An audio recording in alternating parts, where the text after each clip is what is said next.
वित्त मंत्री निर्मला सीतारमण ने आज संसद में अपना 8वां बजट पेश किया। वित्त मंत्री ने बजट में मिडिल क्लास को राहत देते हुए न्यू टैक्स रिजीम में 12 लाख रुपए तक की आय पर टैक्स माफ किया। 18 लाख आय वालों को 70,000 और 12 लाख आय वालों को 80,000 रुपए की टैक्स छूट मिलेगी। अब बजट 2025 पेश करते हुए वित्त मंत्री निर्मला सीतारमण ने किसानों और कृषि क्षेत्र को विकास का पहला इंजन बताया। बजट 2025 में वित्त मंत्री निर्मला सीतारमण ने किसानों के लिए 6 योजनाओं की घोषणा की है। आइए जानते हैं कि बजट 2025 में किसानों को क्या कुछ मिला है। इस बार वित्त मंत्री निर्मला सीतारमण ने कृषि क्षेत्र को बढ़ावा देने के मकसद से 6 नई योजनाओं की घोषणा की है।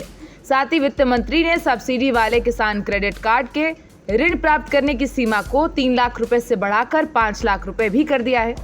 वित्त मंत्री ने कहा कि उनका लक्ष्य देश भर में बेरोजगारी को लेकर फसल उत्पादकता बढ़ाने तक हर चीज को बढ़ावा देना है। संसद में अपना 8वां बजट पेश करते हुए सीतारमण ने कृषि को विकास का पहला इंजन बताया और प्रधानमंत्री धन धान्य कृषि योजना का प्रस्ताव पेश किया। क्या है पीएम धन धान्य कृषि योजना? ये सरकार का एक प्रमुख कार्यक्रम है जिसका लक्ष्य कम उत्पादकता, कम फसल लेने वाले क्षेत्र, जिन स्थानों पर 2 या 3 की जगह कम या केवल एक ही फसल ली जाती है, और ऋण लेने के औसत मापदंडों से कम ऋण लेने वाले 100 कृषि जिलों को लक्षित करना है। राज्य सरकारों के साथ साझेदारी में लागू की जाने वाली इस योजना से कृषि उत्पादकता बढ़ने, फसल विविधीकरण और कटाई के बाद बुनियादी ढांचे में सुधार के जरिए 1.7 करोड़ किसानों को लाभ मिलने की उम्मीद है। ग्रामीण समृद्धि और मजबूती कार्यक्रम। ग्रामीण बेरोजगारी को दूर करने के लिए सरकार एक व्यापक ग्रामीण समृद्धि और मजबूती कार्यक्रम लागू करेगी। निर्मला सीतारमण ने यह भी कहा कि इनका लक्ष्य ग्रामीण क्षेत्रों में पर्याप्त अवसर पैदा करना है ताकि पलायन एक विकल्प रहे लेकिन अनिवार्यता न होने पाए। दालों और मखानों में आत्मनिर्भरता। दालों के उत्पादन में आत्मनिर्भरता के लिए एक बड़े कदम के रूप में 6 साल का मिशन अरहर, उड़द और मसूर उत्पादन को बढ़ावा देने पर केंद्रित होगा।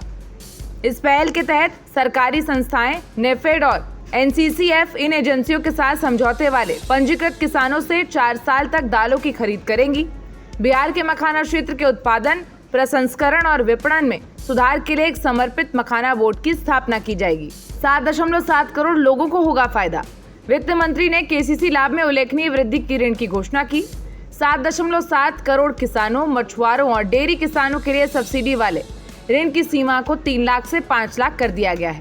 एक नया अनुसंधान तंत्र मिशन अधिक उपज, कीट प्रतिरोधी और प्रतिकूल जलवायु बीजों को विकसित करने और प्रचारित करने पर ध्यान केंद्रित करेंगे। 5 वर्षीय कपास मिशन।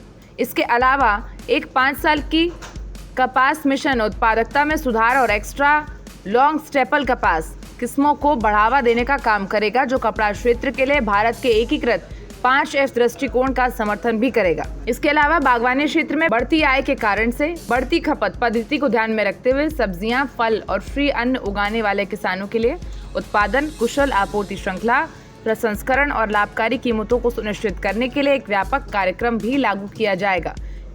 इस पहल को राज्यों के साथ साझेदारी में लागू किया जाएगा, जिसमें उचित संस्थागत तंत्र के माध्यम से किसान उत्पादक संगठनों और सहकारी समितियों को भी शामिल किया जाएगा। Bureau report, Bharat express.